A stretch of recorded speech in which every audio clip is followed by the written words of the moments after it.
안녕하세요. 김호준입니다. 서울 디지텍 고등학교의 곽일천 교장은 종업식에서 대통령 탄핵이 법적 절차를 지키지 않은 정치적 음모라고 연설을 해 문제가 됐습니다. 보수 진영은 그동안 전교조에 대해 학생들을 정치적으로 교화한다며 공격해왔습니다. 그 논리대로라면 곽 교장 개인의 정치적 편향을 학생들을 대상으로 교화하는 것도 비난해야 합니다. 그래야 일관성이 있죠. 그런데 전국 학부모 교육단체연합은 어제 이 학교를 찾아 전교조를 규탄했습니다. 발언은 곽 교장이 했는데 왜 전교조를 규탄하는 거죠? 그리고 전국 학부모와 오직 예수라는 깃발은 무슨 상관이고 왜 거기서 흔드나요? 게다가 성조기는 왜 같이 흔듭니까? 전국 학부모 교육연합이 기독교 계열인가요? 만약 그래서 그런 거라면 기독교 발원지인 이스라엘 국기를 흔들는지, 한국 개신교가 칼뱅 교리를 대체로 따르니까 칼뱅의 조국 프랑스 국기를 흔들는지, 그것도 아니면 실제 칼뱅의 사역을 했던 스위스 깃발을 흔들는지, 교회에서 성조기를 걸고 예배 봅니까? 이 기괴한 광경을 저는 도무지 이해할 수가 없습니다. 김호준 생각이었습니다. 시사인의 김지입니다. 네, 어젯밤에 갑자기 새로운 전혀 기대치 않았던 예상치 큰 않았던 뉴스가 나왔죠. 큰 뉴스가 나왔습니다. 그것부터 일단 전해주세요. 네, TV조선 어제 보던데요. 김정일의 장남인 김정남이요, 말레이시아에서 피살됐다라는 보도를 했습니다. 단독 보도입니다. 이게 독살 당했고 여성 2명에 의해서 택시를 타고 도망갔다, 이런 단독 보도였죠. 특종. 근데 저는 이 뉴스가 굉장히 좀 부자연스러웠어요. 어떤 점에서 부자연스러웠냐면, 저도 궁금해서 이제 현지 언론 뒤져봤는데, 일단 독살 2명, 독살의 여성 2명, 이런 뉴스가 없어요. 전혀. 말레이시아 CID 범죄수사국 정도 되겠죠. 예, 여기 책임자 모마드 살레가 제가 지금 방송을 시작하기 전까지 확인한 바로는 여행 서류로 봐서 김정남으로 보인다. 하지만 김정남으로 확정할 수는 없다. 근데 이 부분은 우리 정보당국이 더 정확할 수가 있어요. 이런 정보는. 김정남이 평소에 쓰던 여러 여권 중에 하나다. 김철이라는 이름의 여권이 발견됐다고 하죠. 이런 거는 우리가 더 빠를 수 있는데, 문제는 이제 독살과 여성 2명 부분입니다. 이 TV조선에서는 특정했잖아요. 여자 2명. 네, 그렇죠. 독살, 택시로 빠져나갔다. 그림도 막 나와요. 근데 이제 말레이시아 이 범죄수사국의 이제 현재까지의 공식 논평은 부검이 진행되지 않아 사인을 확정할 수 없다요. 네. 물론 나중에 이제 부검 결과가 나오면 독살이었다고 말할 수는 있을지 모르겠는데, 현재는 부검이 안 됐으니까 모르죠. 네, 오늘 부검 진행한다고 합니다. 네. 모르는 게 맞고, 그리고 이제 그 과정은 이제 공항 의무실로 찾아왔는데 얼굴을 감싸고 어지럽다고 했고, 네. 거기서 병원으로 옮기다가 앰뷸런스에 숨졌다. 예, 그렇죠. 여기까지는 확인해 줬어요. 그런데 이제 우리나라 발 뉴스, TV조선 뉴스를 보고 거꾸로 이제 기자들이 물으니까 바늘은 발견되지 않았다. 독살이냐고 물으니까. 그리고 알 수 없다. 사망 원인을. 부검해야 한다. 그래서 오늘 스프레이설까지 기사가 나왔습니다. 그러니까 이게 현지 경찰 책임자고 CCTV도 이 사람들이 가장 먼저 보는 거란 말이죠. 여성 2명에 대한 정보도 전혀 없어요. 현지 경찰도 모르는 걸 TV조선은 어떻게 알았는지. 저는 그게 뉴스입니다. 저한테는. 좀 더 두고 봐야 할 뉴스다. 한 가지 분명한 건 이제 우리나라 정치 상황상 특정 정치 세력에는 매우 적절할 때 사망하는 뉴스이기도 하죠. 예. 자, 이 뉴스 여기까지 하고요. 다음은요? 네, 최경희 전 이화여대 총장이 오늘 새벽 구속됐습니다. 서울중앙지법 성창호 영장전담 부장판사가 새벽 2시 20분쯤 결정한 사항인데요. 추가로 수집된 증거자료 등을 종합할 때 범죄 사실이 소명되고 구속의 사유와 필요성이 인정된다, 이렇게 밝혔습니다. 네.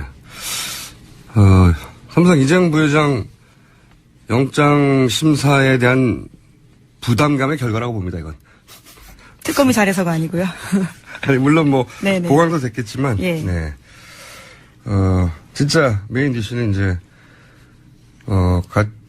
어제 청구된 결과가, 금요일날 새벽에 나오겠죠. 네. 이재용 부회장에 대해서 특검이 어제 구속영장 재청구했습니다. 네. 혐의도 기존의 뇌물공여, 횡령, 위증에다가요 2가지를 더해서 새롭게 추가된 재산 국외 도피, 범죄 수익 은닉 이런 것도 있거든요. 네. 결과가 아니라요. 영장 실질이 내일 오전 10시 반에 열리고요. 아마 결과는 금요일 새벽 혹은 그렇죠. 아침 정도에 나올 것으로 보입니다. 지난번 기준으로 보자면 뭐 새벽 4시 막. 예, 금요일 5시, 5시 정도. 예. 저희가 금요일 날 방송하는 즈음에나 결과를 알고, 제가 이제 750원 걸었는데, 예, 기각될 거라고. 80% 이상의 확률로. 100%라고 하지 않은 이유는, 특검이 여기 올인했어요. 그러니까, 윤석열 검사 포함 20명의 특검 검사하고 수사팀들이 나머지 재벌 수사를 포기했습니다. 시간이 너무 없으니까. 포기하고 삼성 그 영장 재청구에 올인했거든요. 특검이 지금까지 보여준 수사력이 대단하잖아요. 근데 한 사안에 올인했다. 그러니까 굉장히 많이 보강됐을 거라고 보거든요.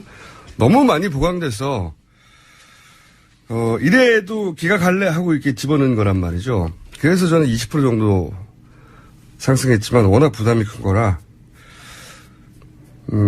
이걸 기각한다면 이제 다른 건 없죠. 뭐 기각해야 해서 하는 거라고 저는 생각이 드는데 80% 확률로 기각 될 거라고 저는 생각합니다만은 20% 남은 20%는 너무나 봉황이 자료가 많이 돼서, 네. 만약에 발부가 된다면 저는 이 영장 실질 심사하는 부장판사가 앞으로 남은 판사 경력직을 걸고 하는 거라고 봅니다. 인생의 갈림길에. 네, 한정석 영장 전담 판사입니다. 네, 인생의 갈림길에 선 거라고 봅니다. 저는 그분이. 자, 법조 인생의 갈림길에 선 거죠. 어느 쪽 길로 갈지는 모르겠어요. 그러면서 보강한 것 중에 일부 내용이 보도가 된 것도 있죠. 네, 그렇습니다. 20% 말씀하신 그 부분들에 대한 것들인데요. 네. 네, 어제 SBS 보도에 따르면 삼성이 정유라 씨에게 말을 사준 비밀계약서 있다라는 건 이미 전해드렸었는데. 저희가 어제 이제 해설해드렸죠. 해설. 이거 예. 말 세탁이 아니다. 이거는 최순실의 욕심이 이 정도라는 걸 보여주는 거다. 최순실 씨는 말을 자기 이름으로 소유하고 싶었거든요. 예. 근데 그게 이제 비밀계약서가 있다는 보도는 어제 나왔고. 네네. 뿐만 아니라요. 네. 여기에서 합의서도 특검이 확보했다라는 계약서, SBS 보도입니다. 예. 계약서 있고 회의록도 나왔다고 그러지 않았나요? 회의록. 예. 회의록, 합의서를 회의록이라 부르기도 하는데요. 삼성 쪽에서 작성한 회의록을 보면 최순실 씨와 약속한 내용을 최 원장 미팅 결과라는 제목으로 작성을 했고요. 그 내용을 보면 최순실 씨가 명마 블라디미르를 6개월 안에 매각 추진해야 한다라고 쓰여 있고요. 또 3자 계약을 통해서 블라디미르를 최 씨에게 사준 것을 숨기겠다라는 내용도 있다라는 겁니다. 네, 이 3자 계약이 어제 말씀드렸다시피 삼성 소유로 명의로 돼 있던 말들을 이 말장사한테. 예, 덴마크 중개사는요? 네, 말장사한테 파는 형식을 취했지만 그 판 돈을 안 받았어요. 돈을 안 받고 최순실 씨가 말을 샀는데 돈을 조금만 주고 샀어요. 그러니까 현물로 말을 주고 그 차액만 낸 거니까 사실은 하나의 계약인 거죠. 네, 그걸 3자 계약을 표현했고 6개월 안에 매각. 이 조항이 저는 굉장히 중요하다고 보는데, 이건 이제 회의록이 나왔다는 거잖아요. 네네. 이게, 그러니까 이런 거죠. 돈 조금 주고 샀잖아요. 비싼 말을, 30억짜리라는 말을. 좀 얼마 주는지 모르지만 좀 조금 주고 샀잖아요. 근데 6개월 후에 매각하면 30억을 다 받을 거 아닙니까? 그다음부터는 돈이 완전히 세탁되는 거예요. 여기서부터는 돈 세탁이 되는 거죠. 네, 말 세탁에 이어 돈 세탁을. 그 앞 계약은 말을 주고, 네네. 돈을 조금 내고, 차액만큼만 내고 비싼 말을 자기가 가졌고 이제는 이 말 30억짜리를 팔아버리면 자기가 30억이 들어오잖아요. 그다음부터 사는 말들은 이제는 완전히 흔적이 없는 거 자기 돈으로 산 게 되는 거죠. 그 단계를 담은 거죠. 이거 아주 치밀한 돈 세탁이다. 이 계약의 속성을 정확하게 이해하면 구속돼야 되는 거 맞죠. 이런 회의로까지 나왔는데 계약서와 이것도 구속이 안 된다는 건 말이 안 되는 것 같은데. 자, 관련 뉴스 또 있나요? 네, 이번에 또 메모지도 나왔다라는 건데요. 네. 검찰이 지난해 초 삼성전자 압수수색하면서요. 박상진 사장이 쓴 메모를 압수수색했습니다. 거기에는 지난해 9월 달에 최순실 씨 독일에서 만나면서 쓴 메모인데 이렇게 쓰여 있다고 합니다. 내년 대선 전 또는 정권 교체 시 검찰 수사 가능성. 검찰 수사 개시되면 우리는 자료 제출해야 함. 삼성 폭발적. 프로그램 일단 중지, 정보 소스 단속. 이렇게 써놨고요. 또 다른 메모에는 이렇게도 쓰여 있는데요. 말에 대한 욕심 그대로. 최순실 씨를 일컫는 말로 보입니다. 제가 말했잖아요. 이건 말 욕심 때문에 이런 계약이 나온 거라고. 말 욕심 그대로. 저는 칭찬받아야 됩니다. 말 세탁이 아니고 말 욕심 때문이라니까요. 예, 지난해 9월에 그렇게 난리가 났을 때도 불구하고 정말 참. 그때도 자기 명의로 말을 가지고 싶었던 거예요. 그전까지는 삼성전자 명의로 돼 있던 걸. 그래서 그런 복잡한 계약을 한 것이고, 그 다음 동시에 그러면서 돈 세탁이 이루어지는 거죠. 그 다음 구매할 때부터는. 최 씨의 말에 대한 욕심은 그대로다. 야, 이런 게 나왔는데도 구속을 안 한다는 게 말이 되나, 이게. 자, 다음 뉴스는요? 네, 어제 뉴스공장에 출연한 최동욱 전 검찰총장에 관한 뉴스인데요. 최 전 총장에 대해서 대한변호사협회가 변호사 개업 신고서를 받아주지 않겠다라고 밝혔습니다. 이 뉴스는 제가 할 말이 있습니다. 이거 특주시. 제가 굉장히 화가 나는 뉴스인데 왜 화가 나는지 잠깐 설명을 드리면 어제 이제 최동욱 총장 인터뷰하고 하루 종일 검색어가 있었어요. 네, 굉장히 화제가 됐죠. 네. 네. 그 특검이 왜 연장돼야 되는지, 삼성 이재용 부회장이 왜 구속돼야 되는지 제가 들어본 것 중에 가장 설득력 있는 네네. 인터뷰였고. 재밌게 들었습니다. 네. 그 굉장히 인상적이었다는 사람도 굉장히 많이 만났어요, 저도. 뉴스공장 인터뷰 역대 베스트 3 안에 든다. 나머지 베스트 2는 아직 정하지 못했어요. 네. 이거부터 일단 정해놓고요. 네네. 정말이 그 정도인데 인터뷰가 끝난 직후에 계속 검색어가 뭐 1위도 올라갔다 했었거든요. 직후에 갑자기 최동욱 총장 변호사 못한다 이런 기사가 쏟아졌어요. 검색을 해보면 최동욱 이름 치면 이 인터뷰가 나오는 게 아니라 그보다 훨씬 더 많은 기사가 최동욱 전 총장 변호사 못해 제목으로 뽑아온. 네네. 이게 나왔거든요. 하필이면 인터뷰한 당일날 아침에 같은 시간대에. 그리고 결국은 포탈은 이 인터뷰 못해를 메인 기사로 걸었어요. 저 인터뷰가 아니라. 이게 우연인가? 저는 아니라고 보는 이유가 있는데 간단하게 정리하면 변호사가 되려면 변호사 등록신고서, 개업신고서 두 개의 서류가 네네, 그렇죠. 필요합니다. 그런데 그리고 변협에 등록이 돼야 등록신고서 등록이 돼야 변호사가 된다고 정해져 있어요. 최 총장은 지난 1월 달에 이미 1월 5일 날 서울지방변협에다가 이거 서류를 접수했어요. 서울변협은 소리 문제가 없으니까 대한변협으로 전달을 하고 대한변협은 한 달 동안 심사를 안 했어요. 안 하다가 우리 방송 이렇게 바로 전날 아주 우연하게도 전날 서류를 이상이 없다고 받았어요. 등록심사위원회에서 규정상 아무 거부 사유가 없다고 의결했다고 이제. 그래서 이걸로 법적 절차 끝난 거거든요. 이 서류 두 개가 동시에 들어가고 그리고 받아들여지고 끝이에요. 근데 다음날 아침 오전에 대한변협 회장 명의로 성명서가 나온 겁니다. 이게. 이 뉴스의 출발점은 개인 성명서에서 뭐라고 나오냐면 개업 신고서를 반려한다고. 제가 화가 난 부분이 이거예요. 이게 말이 안 되는 게 변호사 등록은 변협에서 의결하도록 되어 있고 그래서 그 등록이 됐어요. 의결을 해서. 변호사 개업은 신고제입니다. 신고만 하면 끝나는 거예요. 허가받는 게 아니라. 접수되면 끝인 거예요. 그러니까 어제 두 가지 서류가 들어갔고 의결하면서 끝난 겁니다. 반려라는 절차 자체가 없는 거예요. 신고제도이기 때문에. 이게 허가가 아니에요. 허가. 서류가 미비하네요. 어쩌고저쩌고. 다 요건이 안 됩니다. 서류를 다시 보내요. 반려 절차가 없어요. 신고하면 끝이니까. 다 끝난 거거든요. 그런데 이 성명은 그러니까 하등의 법적 구속력이 없는 겁니다. 이 성명을 낸다고 해서 변호사를 못하는 게 아니에요. 법적 절차는 끝난 거예요. 그냥 회장 개인이 자신의 페이스북에 나는 반대 쓰는 거하고 똑같은 겁니다. 법적 구속력이 없는 완전히. 그런데 이걸 굳이 내요. 마치 변호사를 못할 결격 사유를 변협이 공식적으로 인정한 것처럼 그렇게 느껴지잖아요, 이게. 네, 그렇죠? 물론 대한변협은 정관 예우를 이야기하고 있긴 아니, 하습니다 3년 반 전에 현 정권에서 잘린 정관 예우를 누가 해줍니까? 바로 전날 정상 등록을 해줬어요. 근데 바로 다음날 아침에 회장이 개인 성명을 낼 만큼 새벽에 무슨 일이 있었나. 그 사이 있었던 일이라고 뉴스 공장에 출연한 것밖에 없습니다. 제가 말하지만 그 새벽 사이에 있었던 일 뉴스 공장 출연한 것밖에 없어요. 그래서 저는 개인적으로 이건 최동욱 총장이 특검 연장, 삼성 이재용 부회장 구속 방침 굉장히 설득 내용의 기사가 퍼져나가는 것을 적어도 이 변협 회장님 단위에서는 막으려고 했던 그런 목적이 아니냐. 그렇게 그 기사가 퍼져나가서 결국은 그 기사가 훨씬 더 많이 나왔어요. 예. 이게 너무 치사한 거 아닙니까? 그런 목적이라면? 저는 그렇게 추정합니다.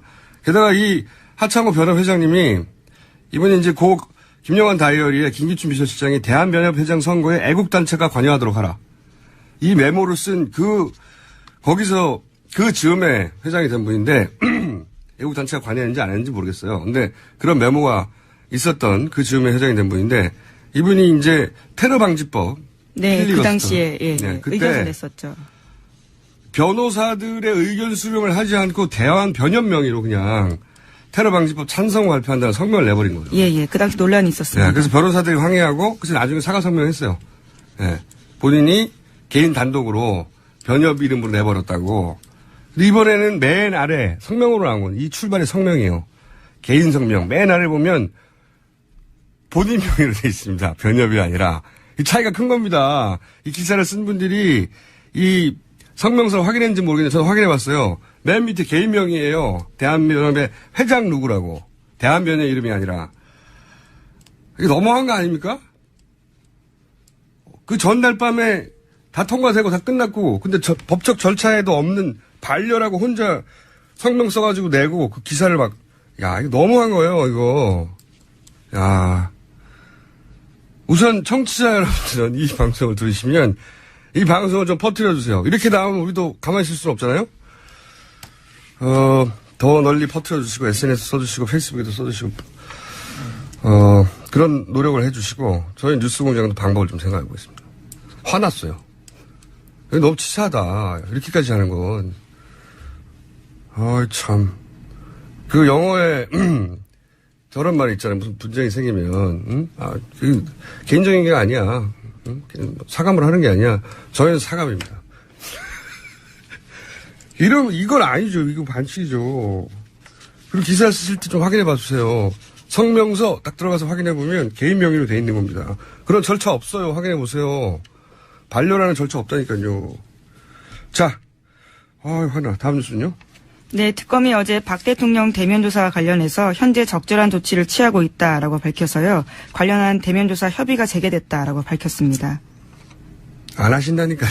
지금 하신다고 하는 지가 지금 열흘 좀 됐어, 이제. 안 해요. 네. 제가 처음 나왔을 때부터 안 한다고 했잖아요. 원래부터 할 생각이 없었던 겁니다. 원래부터. 네. 다음 수는요? 네, 지난주에 잠깐 말씀드린 적이 있는데요. 개성공단을 미얀마로 떠넘기려고 하는 정황이 보이는 안종범 전 수석에 대한 수첩에 대한 시사인 보도가 어제 온라인에 나왔습니다. 제가 말했잖아요. 이거. 예. 미얀마하고 이거 대체공단, 개성공단 이게 뭔가 흔적이 있을 거라고 찾아보라고. 이게 네, 찾았습니다. 찾았어요. 예. 잘했어요. 이게 그냥 됐을 리가 없어요. 최순실 이꼬르 돈 이렇게 생각하고 제가 지난번에 방심했다고 그랬잖아요. 말장수가 대통령 만난 걸 그냥 인사하러 온 거라고 방심해서 착각했다고 반성했지 않습니까? 최순실의 이름이 등장하면 돈 이거 생각하고 어디서 돈이 나오지 찾아봐야 돼요. 근데 미얀마에 개성공단 관련된 메모가 나왔나요? 어떻게 됐나요? 네. 안종범 전 수석이 VIP 지시를 써놓은 부분에 보면요. 개성공단이 폐쇄된 지 한 달 후에 나온 이야기인데요. 박 대통령이 미얀마를 언급하면서 한인타운 조성과 함께 개성공단을 말했다라는 겁니다. 한인타운 조선 같은 경우에는요. 초기 최순실 씨가 구상했던 미얀마 K타운 모형입니다. 그렇죠. 예. K타운 모형인데 K타운하고 개성공단하고 무슨 상관이 있다고 개성공단을 옆에서 써놨대요. 예, 이렇게 줄로 이어놓기까지 했습니다. 이렇게. 이게 아마 지난번에도 계속 말씀드렸지만 이제 토지 사용권에 주목해야 된다고 제가 말씀드렸잖아요.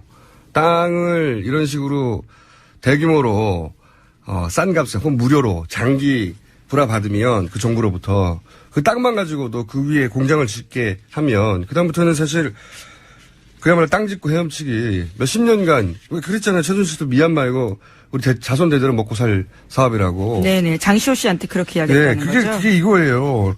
땅을 불화받아서 가만히 있어도 되거든요. 공짜로 받았으니까. 거기 뭘 짓기만 하면 그냥 돈이 나오는 거예요. 근데 이제 그 부지가 크면 공장 같은 게 들어오면 이제 대박이 나는 거죠. 최순실 씨 입장에서는. 예, 실제로 지난해 10월 달에 보니까요. 코트라 본사에서 LH와 코트라 주체로 미얀마 진출 권한은 설명에도 있었습니다. 이게 정말 저한테 놀라네요. 저는. 이런 거 뭐 나올 거라고 했잖아요. 참 더 나올 거예요. 37번, 아니 39권짜리 종범실록이 뭔가 나올 거라고 봅니다. 저는 뭔가. 저는 오늘 어제 최동욱 관련 뉴스를 보고 정말 화가 났어요. 이렇게까지 하나. 새벽 사이에 무슨 일이 있었겠어요. 새벽 사이에 무슨 일이 없었어요. 뉴스 공장에 아침 일찍 나온 것밖에는. 참네. 자, 청취자 여러분들도 이렇게 나온다면 널리 퍼뜨려 주시고 저희도 이제 방법을 찾아서 널리 퍼뜨리도록 하겠습니다. 거꾸로 더 많이. 실제로 정말 정관 몸값이라고 하는 게 1, 2년 정도거든요. 그런데 최 총장 같은 경우에는 물러난 지가 꽤 됐습니다. 그런데 3년 명목이 전관 예우라고 하는 게 전관 예우를 예를 들었는데 전관을 줄 사람한테 물어봐야죠. 현 정권에서 그렇게 처참하게 잘린 사람한테 전관을 누가 줍니까? 말도 붙일 이유가 없으니까요. 전관 예우를 우려해가지고 변호사를 하지 말라는 개인 의견이에요. 개인 의견. 반려라는 절차가 없어요. 그건 무슨 공식적인 것처럼. 자, 흥분했어요 제가. 시사인의 예, 김은지였습니다. 감사합니다. 항상 나라를 생각합니다. 이혜훈의 나라 걱정.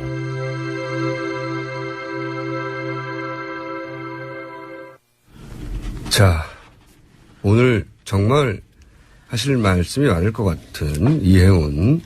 왜냐면 지지율도 떨어지고.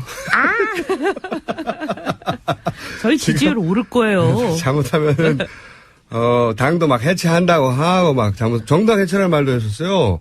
누가요? 우리가 아니고 우리가 저쪽 보고 하라 그랬지. 아니 대표님이 정 대표님이 만약에 탄핵이 기각되면 우리는 정당성을 잃었기 때문에 당을 해체하겠다고. 근데 저는 그게 좀 이해가 안 갔던 게 정명국 이제 저희 인터뷰에서 대표님이 하신 말씀인데 이상하네. 우리는 분명히 의원직 사퇴만 우리가 의결했는데 저랑 인터뷰하다가 그러니까 의결하지 않은 말씀까지 막 하시네.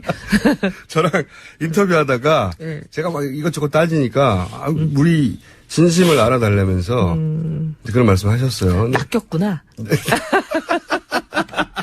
아니 우리 김어준 앵커는 완전히 사회자님은 맨날 그렇게 사람 낚는 게 업이면 어떡하셔요. 제가 이름이 어쩌가 들어가죠. 어부예요. 어부. 네. 자, 이 얘기부터 해야 될 것 같아요. 다른 것보다 지금 대변인 하시던 네.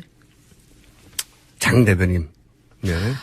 장 대변인이 사실은 막 피치를 올리면서 계속 잘 나갔죠. 그리고 특검 연장해야 되겠다고. 아니, 그리고 뭐 청문회에서도 상당히 압박했죠. 그래서 많은 중요한 진술도, 의미 있는 진술도 얻어내고. 뭐라고까지 했냐면, 특검 연장, 만약에 황교안 대행이 안 해주면, 본인이 바른정당 전원에 서명을 받아서 특검 연장 본인이 반드시 관철시키겠다고 굉장히 공개적으로 강력하게 얘기했거든요. 근데 그런 얘기를 한 다음날 갑자기 사건이 터져가지고, 하루아침에 뭐 의원직 사퇴까지 몰려가는데 저는 이제 오랫동안 새누리당 지금은 이제 자유한국당이죠. 네. 자유당이죠 뭐. 네. 자유당이라고 하시니까 요 시간만큼은 그럼 자유당이라고 같이 부르겠습니다. 네. 원래 이제 불러달라고 하는 대로 불러주는 게 맞긴 한데, 한국당은 좀 이상해요. 한국당은 미국당 있나요? 아니 뭐 대한민국 전체가 자기들 같이 얘기하니까 거기는 좀 프랑스당 들어본 적 적절치 없는데. 않아요. 저도 그렇게 생각해요. 일본당 이거 없잖아요. 그걸 또 사용해도 된다고 또 허락한 기관은 또 뭔지 모르겠는데 어쨌든 진짜 이상한 거예요. 한국당 하면 우리 모두가 그 당 당원 같잖아요. 말레이시아당 5천만 국민이. 네. 5천만 국민을 그 당 당원으로 이렇게 처리하는 것은 찬성 아닙니다. 뭐 그건 그 당의 노림수죠. 여하간 여기서는 그러면 잠시 자유당이죠. 예. 의원님 어디에 따라 자유당을 제가 오랫동안 이렇게 물끄러미 쳐다보는 게 저의 취미였고 오랜 세월 쳐다봤는데 장재원 의원은 지나치게 절묘한 타이밍에 이렇게 가시는구나. 그리고 다들 이해 안 된다라고 얘기하는 게 이제 그 트위터에 올린 친구들의 글인데 예. 이 사람 저 사람이 섞여 있는 거잖아요. 예. 그렇게 모든 친구들이 한꺼번에 거의 총걸기를 타이밍 맞춰서 잘 했을까? 그건 상당히 일어나기 어려운 가능성 제로 이벤트 아니에요? 다들 이제 여의도 또 참새들 얘기를 하면 참새들 이거 뭔가 정보를 지고 있는 모든 것을 다 들여다보고 있는 빅브라더 같은 존재인 사정기관이 딱 기다리고 있다가 터트렸다 보내려고. 그런 얘기를 지금 하고 있습니다. 좀 많이들 해요. 여의도에서는. 심지어 언론인들까지도 밥 먹은 데 가니까 그런 얘기 기관 하시더라고요. 정확한 이름이 어디죠? 그건 뭐 또 얘기하면 또 그 기관이 우리 아니다. 뭐 그런 이름 앞에 한자가 들어가는 것 같긴 한데. 네. 국자가요? 네. 그런 국방일보? 이제 제가 하는 얘기가 아니고 예. 여의도에서 심지어 언론인들도 그런 얘기를 하고 있어요. 어제 식사 자리에 갔더니 언론인들 한 5-6명이 그런 얘기도 하더라고요. 그래서 제가 사람 마음이라는 거는 다 비슷하구나. 뭔가 이상하다. 그러니까 장재현 의원이 국방일보에 의해서 네, 하여튼 국자 들어가는 기관에 의해서 난 설이 있죠. 예. 네. 그런 설들이 파다하다. 지금 파다해요. 아니 그리고 장재현 의원의 경우는 보면 아이를 기르는 부모 입장에서 보면 부모도 놀래가지고 지금 멘붕인데 이제 거기다가 대고 사퇴하라 이런 얘기까지 본인이 이미 먼저 그 얘기가 터지자마자 네. 온갖 직함에서 이제 내려왔잖아요. 네. 대변인도 내려놓고 부산 시당위원장도 내려놓고 이제 그리고 본인은 이제 아이를 먼저 정상화시키는 게 우선이다. 이래가지고 이제 아이와 시간을 보내면서 아이가 잘못된 길에서 돌아오도록.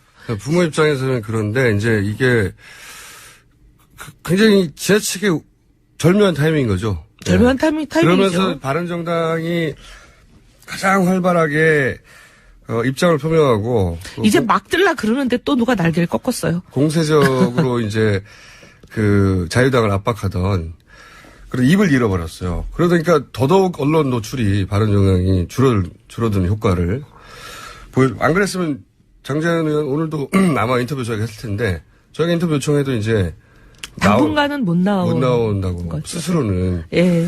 근데 어쨌든 어떤 기관이라고요? 모든 정보를 들여다보는 기관이 아니냐. 그런 정보기관의 작업의 결과가 아니냐 하는 의구심들을 여의도에서는 가지고 있다. 다들. 네. 이 사람 저 사람이 그냥 입 모아서 얘기하더라고요. 그래요. 맞아요. 오랫동안 들여다본 사람들은 그런 의구심을 가질 수밖에 없죠. 너무 지나치게 절묘한 타이밍이고. 그리고 그건 굉장히 이제 사적인 정보인데 한 사람이 한 것도 아니고 좀 이상하잖아요.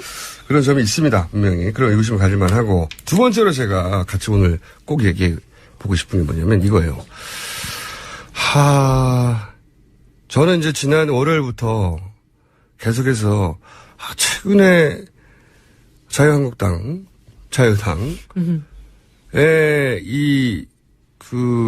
행보가 좀 이상하다. 어떤 의미에서 이상하냐면 갑자기 야당에서 요구했었어야 하는 헌재 판결을 무조건 결과에 상관없이 승복한다는 요구, 그걸 서약서로 쓰라고 무려. 이거는 예전에는 바른정당이 새누리당한테 요구했던 거예요. 요구하고 계속 얘기해도 들은 척도 안 하셨어요. 네, 그때는 계속 바른정당이 새누리당에다가 승복해라. 그러니까 이제 선언하자. 예. 그리고 합의하자. 예. 선언을 국민 앞에 발표하자. 우리 합의해서 그렇게 얘기해도 꼼짝도 안 하더니. 그렇죠. 지난달까지만 해도 바른정당이 새누리당이 요구했던 건데 왜냐하면 이제 인용될 거라고 다들 이 정도인데 어떻게 인용이 안 될 수 있겠냐고 생각했었고 그렇게 저희는 사실 뭐 인용이 되든 기각이 되든 그건 헌재가 판단할 몫이지만 어떤 방향으로 결론이 나도 둘 다 승복하자였거든요. 그건 이제 표면적인 명분이고 실제는 인용될 거라는 생각에 거의 미륵간신법으로 보고 계시네요. 근데 그렇게 강력하게 요구에다가 새누리당이 갑자기 지난주부터 역전돼가지고 새누리당이 요구하기 시작했어요. 아니 자유한국당이죠 이제. 자유당이죠. 자유당이 갑자기 뭐 요구하는 걸 말씀하신 대로 넘어서서 문서로 이거를 뭐 서약서를 쓰잖아요. 쓰자. 그다음에 막. 그런 말을 거기 동의하지 않는 대선 후보들은 나올 자격도 없다는 막 엄청나게 공격적으로. 아니 대선 후보들 우리 바른당이 제일 먼저 유승민 후보가 얘기했잖아요. 대선 후보들 모두 모여서 이거 승복한다는 선언하자 했을 때는 그쪽에 9명인가 10명인가 지지율 거의 0%에 가까운 사실상 0%의 9명인가 10명인가 뭐 대권 주자가 계신다는데 그분들 한마디도 답이 없었어요. 그때는요. 네. 그때는. 아니 불과 얼마 전까지 답이 근데 없더니 이게 갑자기 확 바뀌었단 돌변했어요. 말이죠. 그렇죠. 네. 저는. 그래서 이것도 이제 여의도에서 말이 많아요. 잠깐만요. 왜 그럴 거냐. 그렇죠. 저도 그래서 이틀 연속으로 무슨 얘기를 했냐면 우리는 모르는 그들만 아는 정보가 있는 거 아니냐 이거. 그거에 근거하여 뭔가 자신을 얻은 거 아니냐. 이게 제 이제 추정이었어요. 왜냐면 그러지 않으면 그렇게 전제하지 않으면 이해할 수 없는 행보 아니냐 이게. 왜 이렇게까지 자신 있게 나오는 거냐. 생각해 보시면요. 그 서약서를 이제 보십시오. 탄핵이 제가 짧게 말씀드릴게요. 탄핵이 인용됐어요. 새누리당한테는 굉장히 나쁜 뉴스죠. 그러면 대선 후보들도 다 서약하라고 그러잖아요. 그럼 자기들이 그 걱정이 돼서 서약을 하라고 그랬다면 새누리당의 대선 후보들이 길거리로 나갈까봐 그게 걱정이 돼가지고 다른 당 후보들도 사인하라고 하는 거예요. 다른 당 후보는 안 나가거든요, 그때?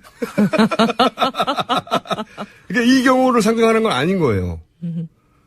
탄핵이 그런데 기각이 됐어요. 그럼 다른 당 후보들이 막 쏟아져 나올 거 아닙니까? 새누리당한테는 좋지만. 그 사람들이 나오면 80% 국민들이 그 인용을 원했는데 기각이 되면 다 같이 난리가 날 거잖아요. 그거를 막으려고 했다. 그거는 말이 되죠. 아니 그럴 가능성밖에 없는 거죠. 그 그렇죠. 반대의 가능성은 말이 안 되는 거죠. 예. 근데 새누리당이 뭘 믿고 그러냐는 이거죠. 제가 여기까지고 그다음에 무슨 이야기가 도느냐? 좀 자세히 얘기해 주세요. 최근에 한 지난주 말쯤부터 소위 공중파라고 불리는 우리 방송들 있잖아요. 예. 근데 저희가 출연을 하러 가면 막 국장님들, 본부장님들 이렇게 굉장히 고위직들이 나와가지고 뭐라 그러냐면 탄핵이 통과가 안 된대요. 무산이 된대요. 막 이런 정보를 얘기를 해요. 기각된대요. 네. 네. 그래서 저희가 너무 놀래가지고 아니 어디서 그런 거 정보를 얻으셨어요? 라고 물어보면 이제 뭐 어디서 들었다 이렇게 아니, 저 얘기하고. 글쎄요, 어디서요? 근데 그건 그다음에 얘기를. 그분들이 입으로 어디서 들었다는 얘기는 안 하는데 그분들 얘기는 7명의 헌재 재판관 지금 사실 8명인데 이분들은 3월 13일을 넘긴다는 걸 거의 확실시하면서 얘기를 해요. 3월 13일이 넘어가면 7명만 남잖아요. 그쵸. 그 7명 중에 2명을 대통령 측이 확보했다.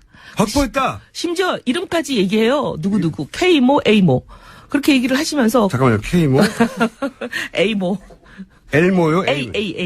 A모. 그렇게 이제 두 사람을 확보를 확실히 했다. 대통령 측이 그렇게 청와대가 얘기하더라. 이런 얘기를 막 해요. 그래서 아니 왜 청와대가 이런 얘기를 방송사 간부들한테 하고 다니지? 했는데 여의도 돌아오니까 무슨 얘기냐면 청와대 행정관들이 각계각층에 퍼져서 방송국에도 찾아가고 심지어 우리 당에도 오고 정치인들도 만나고 국회도 얘기를 하면서 그 똑같은 얘기를 하고 다닌다는 이게 거예요. 청와대 말입니까? 청와대 말이죠. 청와대 행정관들이라고 하니까. 현직 행정관. 그러니까 들은 사람들이 하는 말은 나는 청와대 행정관 누구에게 들었다면 이제 얘기를 하는 거죠. 그렇게 얘기를 한대요. 그러면서 그 두 사람 이름까지 얘기를 하면서 두 사람을 확실히 확보했다. 그런 얘기들을 한다는 이게 거예요. 그러니까 저작거리에서 들었다거나 뭐 찌다시발 뉴스가 아니라 나는 청와대 행정관 모모에게 이야기를 들었다. 뭐라고 들었냐면 두 사람의 이름과 함께 확보했다고. 예, 그런 얘기가 돌아다닌대요. 그러면서 언론들도 그런 얘기를 하고 심지어 의원들도 그런 얘기를 해요. 그러면서 그 얘기를 또 믿는 사람도 있고 갸우뚱하는 사람도 있고 이게 설왕설래 시끄러워요. 그것도 카더라 아니냐며. 예. 근데 이제 그 왜 청와대 행정관들이 그런 얘기를 하고 다니는지야 뭐 의도는 뻔하지만 예. 근데 그게 과연 사실이냐 아니냐 A모 K모가 진짜 자기들은 탄핵을 무산시킨다. 반대 입장을 낸다 탄핵에. 이런 것을 과연 얘기했을 리가 있냐. 둘 중에 하나죠. 그런 말을 한 적이 없는데 이런 뉴스를 퍼뜨려서 본인들에게 유리하게 정보를 끌고 가려는 의도가 있거나 그렇죠? 근데 이제 헌재 재판관들은 고도로 훈련된 분들이에요. 네. 갑자기 헌재 재판관이 된 무슨 병아리 초년생들이 아니잖아요. 네. 자기 평생의 이 커리어를 재판에만 어떻게 보면은 재판에서만 싸우신 분들이라 네네. 절대 재판을 어떻게 할 거다 하는 결과 얘기를 자기 가족한테도 안 하는 걸로 알려져 있는 분들인데 누군가한테 확실하게 얘기하기 어렵죠. 그런 분들이 당연히. 뭐 청와대 얘기했을까 이해가 안 되는 부분이죠. 그렇죠. 그게 첫 번째 의구심이고 합리적인 의구심 맞고요. 그러니까 청와대 행정관 몇 사람이 그런 뉴스를 언론과 여의도에 의도적으로 퍼뜨려서 본인들이 원하는 방향으로 정보를 끌고 가려는 그런 제스처다. 라는 설이 굉장히 다수설이에요. 다수설이고 저는 그 다수설도 일리 있다고 생각하고요. 일단 청와대 행정관의 존재는 확인된 거잖아요. 왜냐하면 사람들의 입을 통해서 나는 그 사람한테 들었어라니까. 그럼 그런 행위는 있는 건데 그러면 이런 설도 가능해요. 실제 어떤 경로로 확인했는지 모르겠는데 제가 계속 공부했던 건 그거예요. 정말로 그런 걸 확인했다면 어떻게 확인했냐 물어봤냐 아니면은 예를 들어 자기들끼리 이제 헌재 그 재판관끼리 회의도 할 거 아닙니까? 뭐 그런 걸 예를 들어 그 공간을 이렇게 불법적으로 도청을 한다든가 그런 방식으로 유추했는가 모르겠어요. 그래서 단서나 힌트를 가지고 하는 말인 가능성과 아무 단서도 없는데 본인들이 추정하기에 본인들이 근데 저는 1번이냐 2번이냐 1번일 가능성은 저는 거의 없다고 보는 게 그래서 저희가 그 두 분에 대해서 굉장히 이제 궁금하잖아요. 저희도 과연 그렇죠. 그런 말을 하셨을 분인가. 네. 근데 이제 이 분들을 헌재 재판관이 되도록 추천한 사람이 있잖아요. 네. 추천한 사람한테 직접 들었는데 네. 내가 이 A모를 추천했다. 헌재 재판관이 되도록. 네. 물론 국회에서 우리가 이제 투표를 하긴 했지만 네. 추천을 하는 사람이 있는 거잖아요. 그 정도로 가깝고 평생 알고 너무나 그 속속들이 잘 알고 그 사람 속은 내가 다 잘한다. 그리고 최근에도 만나고 있다. 근데 그 사람이 절대 그럴 사람이 아니다. 자. 그런 저는- 얘기를 하는 사람들이 네. 있어요. 네. 저는 또 다른 얘기도 들은 건 있긴 있어요. 원래 이럴 때 온갖 이야기가 난무하긴 하죠. 근데 이제 결론은 제가 생각하는 네. 추후로는 뭐냐면 헌재 재판관들이 그렇게 어린애가 아닌데 자기가 뭐라고 판결을 할 건지 찬성인지 반대인지를 얘기했을 리도 없고 그게 청와대로 흘러갔을 리도 없고 그다음에 그 사람들의 그 내심이라고 이제 가까운 사람들이 지인들이 얘기하는 거는 탄핵 찬성이라는데 왜 이런 어이없는 소문들이 퍼지면서 이게 영향을 미칠까? 왜냐하면 탄핵이라는 게 잘 아시면 정치재판의 성격이 있는 거잖아요. 네. 그래서 탄핵을 반대하는 여론이 높아지면 탄핵이 무산될 가능성이 높은 거잖아요. 네. 그러니까 그 탄핵을 반대하는 여론을 조성하기 위한 일종의 작전이 아닐까. 그게 합리적인 추론이라고 저도 생각해요. 가장 합리적인 추론이고 그럴 법한데 제가 그렇게 단정만 할 수 없다고 생각하는 대목은 뭐냐면 이쪽은 재판의 결과가 사형 혹은 무죄 중간이 없어요. 그리고 재심도 없는 그러니까 사실은 이 판결에 따라서 이 정치 세력 전체가 해체될 수도 있는 거예요. 공중분해 될 수 있는 가능성이 높거든요. 우리 국민들 보니까 뭐 그렇게 어이없는 일을 하신 분들인데도 13% 15% 지지하고 계시던데요. 뭘 공중분해가 되겠어요? 근데 그 지지율에 멈춰 있을 가능성이 높죠, 앞으로도. 어느 나라나 어떤 국적인 멘탈리가 있는 지지층은 그 정도 있어요, 실제로. 나치나 파시스트도 그랬으니까. 항상 10몇 프로에서 20% 가까이 국민들은 이쪽 끝에, 나머지 또 이쪽 끝에, 대부분은 가운데 있죠. 근데 그분들의 지지율은 그 정도에 멈춰 있을 만큼 본인들은 정권을 잡고 정권을 창출했던 그러니까 본인들이 다수라고 생각하는 세력인데 이게 만약에 탄핵이 인용됐다, 탄핵이 이제 통과됐다 그러면 정치적 사망선고나 마찬가지 이번 대선에 있어서는 그런데 그거를 가만히 앉아서 구경만 하고 있다? 이거는 저는 이해가 안 가는 행위거든요. 거꾸로. 물론 노력은 하겠지만 네. 이미 그분들도 마음 접은 지 오래됐어요. 지난 연말에 저희가 뭐 당을 나오니 많이 한참 논란이 있을 때 그분들끼리 이제 40몇 명이 모였다고 발표한 일이 있었잖아요. 거기서 나온 얘기가 아주 그냥 공공연하게 언론을 통해서 많이 나갔잖아요. 거기서 보면 이제 친박 좌장이라고 불리는 뭐 모씨가 우리는 어차피 정권 잡을 수도 없고 우린 대권 주자도 없다. 꿈 깨라. 그게 12월 달 얘기고요. 네. 지금 마음이 바뀌었어요? 마음이 바뀐 행보가 뭔가 있어요. 태극기가 좀 나오고 그때는 5% 4%밖에 안 된다는 대통령 지지율밖에는 몰랐는데 이제는 탄핵을 반대하는 사람이 13% 15%다. 막 태극기가 몰려 나온다. 하니까 이제 이분들이 마음이 슬슬 동하기 시작했다는 건가요? 탄핵 반대 지지율은 그때는 지금이랑 똑같아요. 여론조사에 똑같죠. 보면 13에서 15 사이에서 변한 적이 없고요. 탄핵을 해야 된다는 지지율도 변한 적이 없죠. 79, 80에서 변한 적이 없어요. 그냥 이 지지율은 변한 적이 없는데 환경은 변한 적이 없는데 민심은 오로지 이 새누리당의 태도는 바뀌었다는 거예요. 마음을 비웠다가 가만 생각하니까 이게 아닌 게비요? 아니 자신감을 얻을 단서를 얻은 게 아닌가. 그걸 잘 모르겠어요, 제가. 모르겠는데 많은 국민들 밤에 잠이 안 오시겠어요, 이 방송 들으면.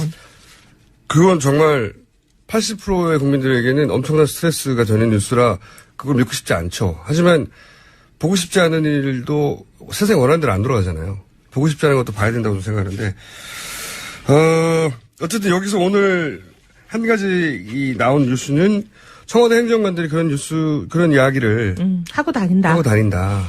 물론 뭐 개인 생각이라며 만약에 그 두 사람 혹은 세 사람을 특정해서 혹은 여러 사람을 특정해서 당신이 그런 말 했냐 그러면 아니 내 생각이 그렇다고 이렇게 말하겠죠. 아마도. 하지만 적극적으로 하고 다닌다는 거죠. 그리고 이제 많은 경우에 주로 그런 얘기를 하는 사람들을 붙잡고 물어보면 내 생각이 그렇다라고 얘기하거나 또 제가 들은 건 그래요. 찌라시를 봤어요. 뭐 취재해본 바론 그래요. 물론 취재하는 게 업이 아닌 사람이지만 그럼 할 말이 없어요. 자, 요 두 가지 제가 가장 궁금했던 건데 좀 더 계속 알아보시고요. 네. 장재현 의원의 국방일보 건도 계속 알아보시고요. 그리고 유승민 의원 있지 않습니까? 사실은 유승민 의원이 그분이 가진 역량을 보자면 훨씬 더 치고 올라가야 될 잠재력이 있는 분인데 못 치고 올라간 것은 이게 어떻게 된 걸까요? 아니, 전략적인 이제 실패인 것 같아요. 저는 제가 보기엔. 우리가 잘못했다. 또는 우리가 더 잘해야 된다. 물론 그런 부분이 있죠. 근데 이제 원흉은 누구냐면 소위 자유당이에요. 자유당은 끊임없이 지금도 지난 며칠 전에 있었던 태극기 집회에서도 그런 얘기가 나왔다고 해요. 뭐라고요? 계속 그 사람들이 주장하는 유승민 배신자. 유승민 배신자를 처단하라. 막 이런 얘기를 한다는데 근데 왜 배신자냐고요. 배신자가 아니죠. 대통령이 잘못하는 거를 이건 이러시면 안 됩니다. 라고 얘기하는 걸 지금 배신이라 그러는 거잖아요. 근데 이제 그런 배신이라면 사실 해야 되는 거 아닌가요? 근데 이제 그런 정치적 공격을 받지 않는 정치는 없어요. 근데 굉장히 그 집요하게 악랄하게 페이크 뉴스를 대량으로 살포하면서 지금 거의 1년 이상을 그렇게 낙인 찍어 오고 있어요. 물론 근데 민주당을 지지하는 야권 성향의 지지자들은 당연히 이제 야권 후보들을 지지하죠. 근데 사실 이제 유승민 후보를 지지할 만한 성향이라는 거는 중도 일부와 보수밖에 없는데 보수들을 향해서 끊임없이 이 사람은 절대 청산 대상이야 막 이러고 있으니까. 그것도 있지만 또 한 가지도 있어요. 뭐냐면 유승민 의원이 이제 보수 후보 단일화를 너무 일찍 치고 나가다 보니까 뭐 나중에는 그게 전략적으로 이제 하나의 수단이 될 수 있었을 것 같은데 그럼 나중에 합칠 건가? 그런 얘기 네. 많이 들었어요. 그래서 저희도 그거 왜 이렇게 일찍 얘기했냐면서 전략적인 실패라고 저는 봅니다. 자신감이 좀 있었죠. 그러니까 저쪽 새누리당 지지층을 끌어올라고 그런 것 같은데 거꾸로 바른정당 지지층 그쪽을 뺏긴 거 어차피 합칠 거니까 그럼 형님한테 가야지 이런 이미지를 준 게 아닌가. 어차피 합칠 거라는 거는 이제 그러니까 다들 오해하신 거고. 오해지만 그런 이미지를 줬다는 거죠. 그러니까 그렇게 어떻게 보면 오해받게 한 거는 저희가 좀 돌아볼 대목인 것 같아요. 많이 돌아보셔야 돼요. 네, 알겠습니다. 근데 솔직히 이제 그 말을 한 진위는 네. 어차피 탄핵이 통과되고 나면 탄핵 당한 정당에서 후보를 낼 수도 없고 내서도 안 되고 결국은 나밖에 남지 않지 않냐 이 얘기였거든요. 보수 진영에서. 예. 근데 아직 탄핵이 안 됐고 새누리당은 거꾸로 자신감을 가진 이 상황에서 일종의 김칫국. 문재인 전 대표 김치국 마시지 말라고 막 그러잖아요. 네. 이제 공격할 때. 네. 아니, 벌써 대통령 된 듯이 굴지 마. 비슷한 거예요, 그거. 하여튼 뭐 작은 김치국 마신 겁니다. 저희가 하여튼 돌아볼게요. 아니, 그래서 앞으로는 전략을 좀 바꿉니까? 왜냐면 이게 뭔가 획기적인 게 안 나오면은 바른정당이 보수정당으로 상대적으로 합리적임에도 불구하고 주목을 못 받아요. 장제원 의원도 지금 했죠. 그런데 답답하게 됐죠? 저는 이게 이제 뭐 너무 낙관적이다 이렇게 생각하실 수는 있지만 탄핵이 결론 나는 건 이제 한 달 정도밖에 안 남았어요. 네. 한 달 후면은 이 정치 지형과 지지도 구도가 완전히 그냥 천지개벽을 하게 바뀔 겁니다. 그건 그래요. 네. 그건 그래요. 그러니 저희가 너무 그렇게 조급해할 필요 없다 이렇게 생각을 하고요. 그때 보죠. 조급해하자는 건 아니고 저는 네. 긴장을 놓치지 말아야 된다. 네, 그러겠습니다. 새누리당 계셔보셔서 그리고 본인이 직접 당해보셔서 알잖아요. 한 번 찍어서 아, 집요해요. 그러니까요. 그거 아시면서 그러세요. 집요하고 그다음에 페이크 뉴스 정말 잘 만들어요. 전문가들이 붙었어요. 저도 봤는데 네. 이거는 아마추어들이 아마추어들이 하는 만든 수준이 게 아니에요. 아니라 정말 뉴스를 만들 아니 정도의 생산 공장이 있어요. 그러니까요. 생산 공장도 있고 공장 어딘지 아세요? 제가 짐작하는 데는 있지만 또 얘기하면 그분들이 또 장재원 의원처럼 또 저도 보낼까봐 그래요? 짐작하는 데가 어디예요? 그분들과 관련된 것이죠. 페이크 뉴스를 만든 방향성이 일정하잖아요. 그렇죠. 박근혜 대통령 무죄다. 박근혜 대통령 탄핵되는 것은 위헌이다. 그러면 심지어 그 페이크 뉴스는 특검도 위헌이라 즉각 해체해야 된대요. 모든 게 위원회 근데 그쪽에. 그게 박한철 헌재 소장이 인터뷰에서 얘기했다고 페이크 뉴스를 만들어서 보내요. 생짜맹이 거짓말. 제 말은 거기가 어딥니까? 거기 혹시 우리나라에서 제일 힘센 곳이 어딘지 생각해 보시면 되죠. 이런 걸 마구 만들어서 배포하고 있는데도 누구도 지금 국방일보예요? 제가 이 페이크 뉴스 너무 심각해서 몇 개를 이제 어디예요, 어디? 경찰서에 제가 신고를 했거든요. 이거 처벌해 주세요. 사람 잡아서. 그랬더니 국방일보는 농담이고 뭐라 어딥니까? 그러시냐면 의원님이 뭐 이런 것까지 신고하고 그러세요 하고는 그냥 치워버리더라고요. 이거 어딘데요? 그렇게 경찰을 움직일 수 있는 데가 어디겠어요. 많죠. 이혜영 의원입니다. 예. 3부에서 뵙겠습니다. 최경희 전 이대 총장의 영장은 결국 발부됐습니다. 과연 이재용 삼성 부회장은 어떻게 될까요? 이정열 전 부장판사 전화 연결되어 있습니다. 안녕하십니까? 안녕하십니까, 공장장님. 네.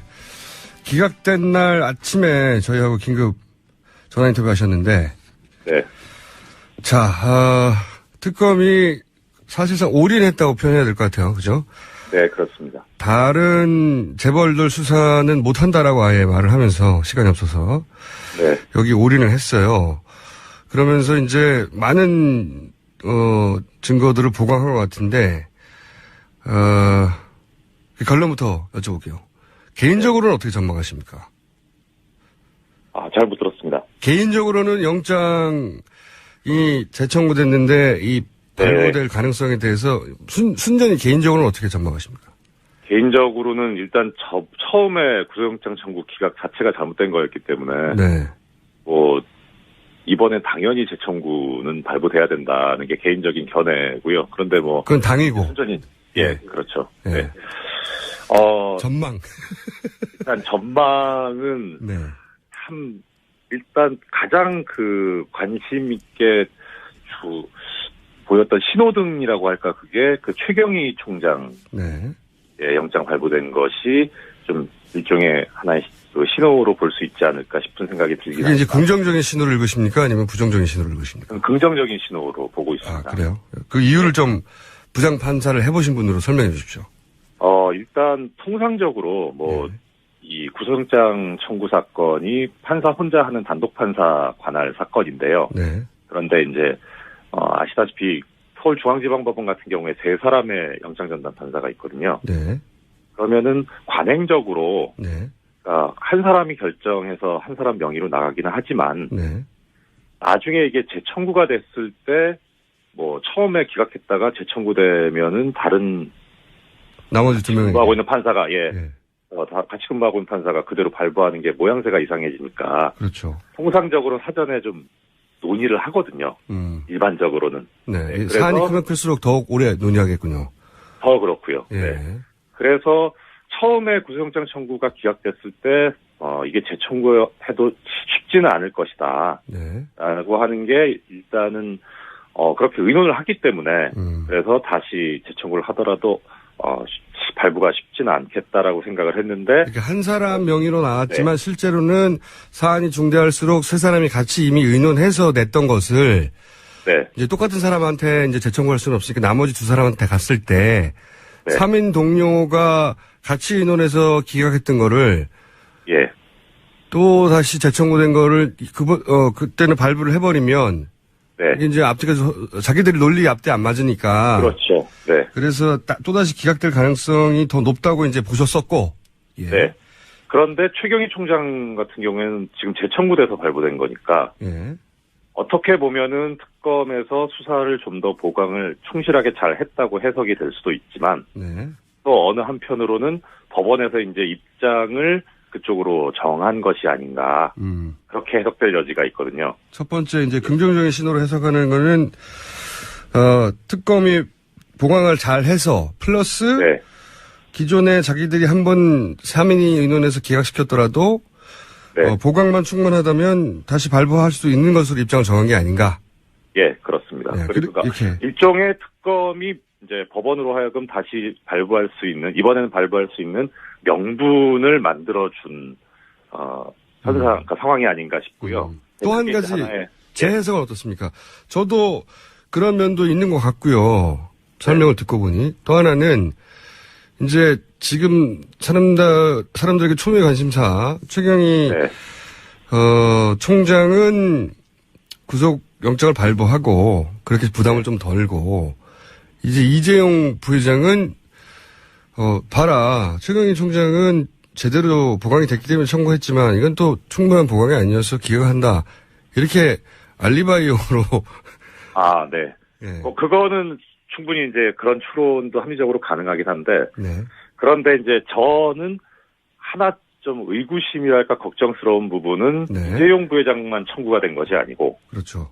예, 삼성 임원 한 분이 더 청구가 됐지 않습니까? 네. 둘 중에 한 그래서- 사람은 최소한 하겠다는 의지 같아요. 예. 네. 그래서 그렇게 보면은 법원 입장에서 두 사람 중에 한 사람 정도만 발부하는 쪽으로 갈 수도 있지 않겠나.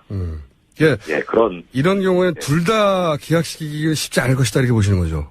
그러니까 예, 특검 입장에서도 적어도 한 사람 정도는 나오지 않겠느냐. 그러니까 뭐 어떤 예비적인 그런 느낌으로 네. 예, 그렇게 한 것 같아서 그런 측면에서 보면은 특검이 좀 자신이 없지 않나 하는 그런 느낌도 없지 않아 들긴 합니다. 자신이 없지 않냐. 저는 해석을 네. 어떻게 했냐면, 아니, 이 정도로 보강해가지고 두 사람을 쳤는데, 둘 중에 한 사람은, 하겠지. 둘 다 하나 보자. 이런, 거꾸로 자신감을 읽었는데요.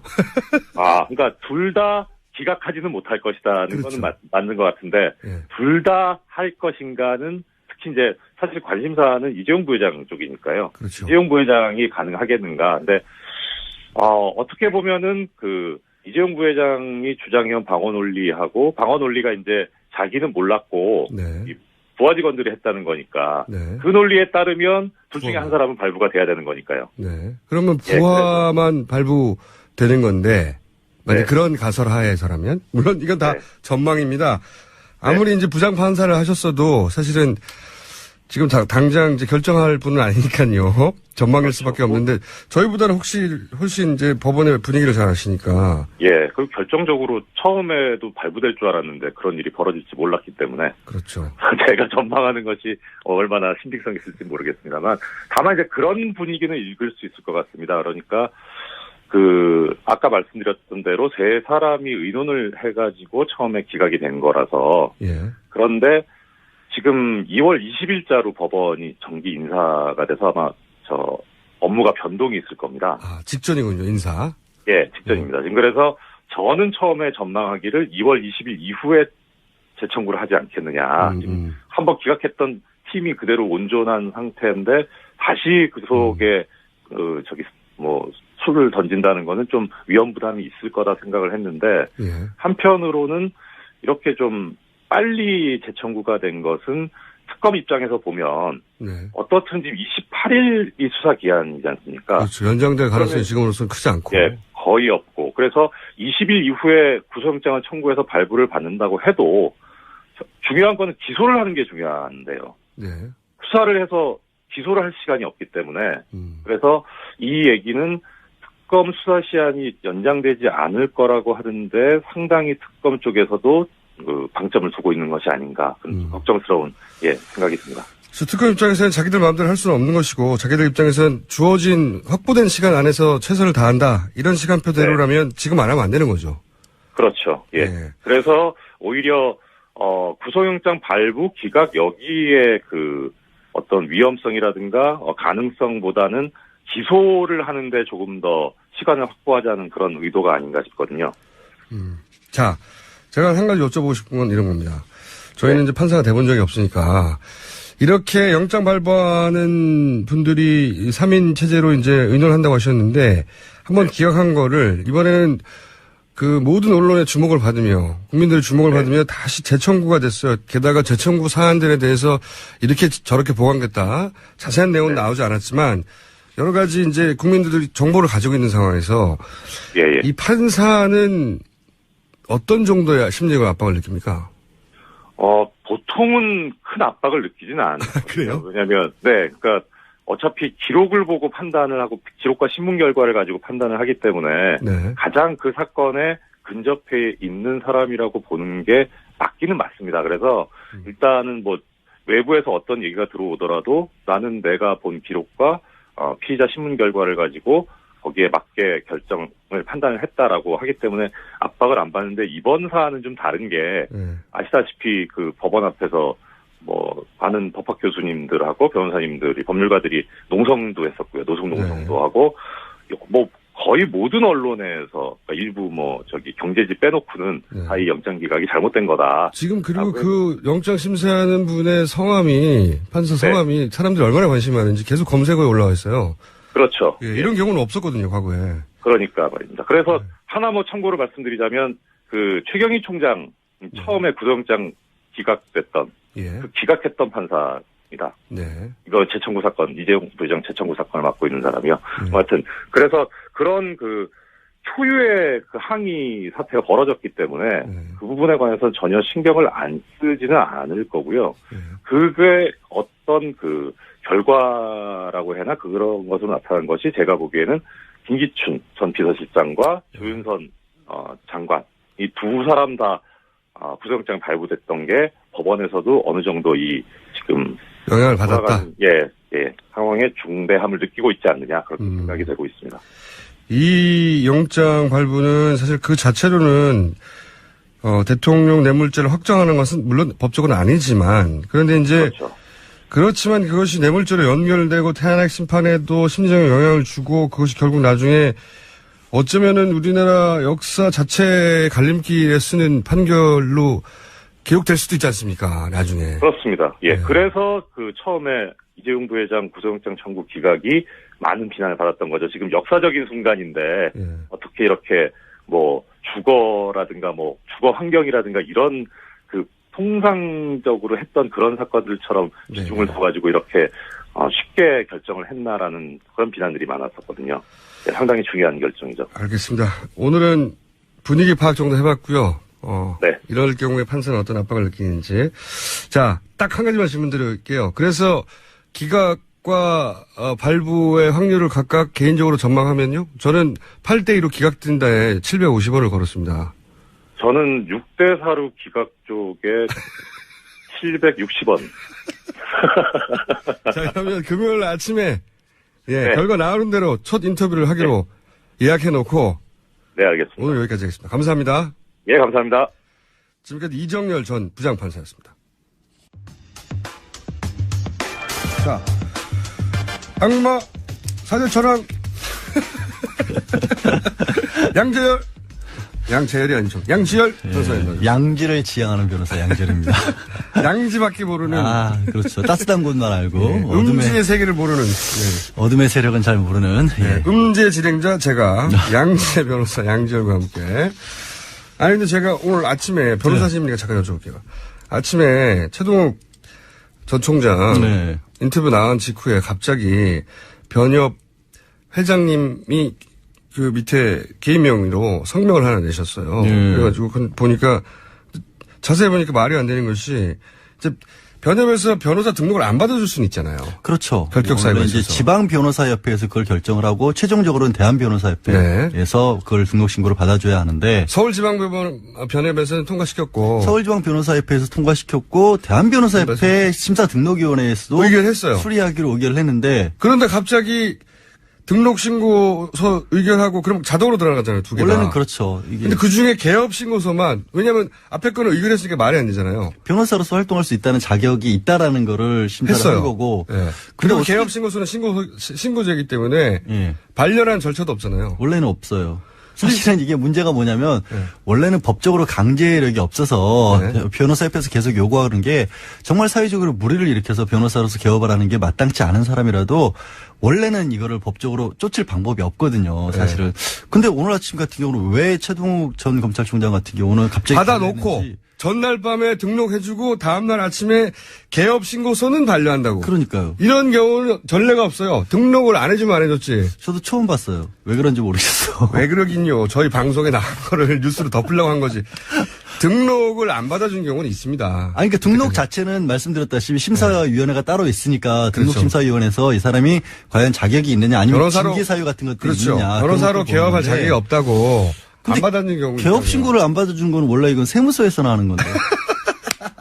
게다가 대한변협하고 성명서가 난 게 아니에요. 대한변협 밑에 회장님 명의로 난 거예요. 뉴스는 대한변협 명의로 나왔는데 개인 명의로 나왔나요? 아니 그래 자세히 보시면 이게 자세히 보시면 원래는 대한변협으로 딱 나와야 되잖아요. 성명이라는 게 대한변. 근데 지난번에 이 변협 회장님이 개인적으로 변협 명의로 그 테러 방지법 때 네. 그 독단이죠. 이런 경우는 독단으로 테러 방지법을 지지한다고 대한변협이라고 써서 그냥 성명을 냈거든요. 그래서 한번 또 회원들이 가서 또 항의하고 또 당연하죠. 그래서 사과 성명을 냈죠. 그렇죠. 이번에는 그래서 대한변협이라고 안 하고 대한변협 밑에 회장 누구라고 개인 이름을 적어서 내셨어요. 그러면 더더군다나 그렇다면 본인이 개인 페이스북에 쓴 것과 마찬가지 효력이 불과한 겁니다.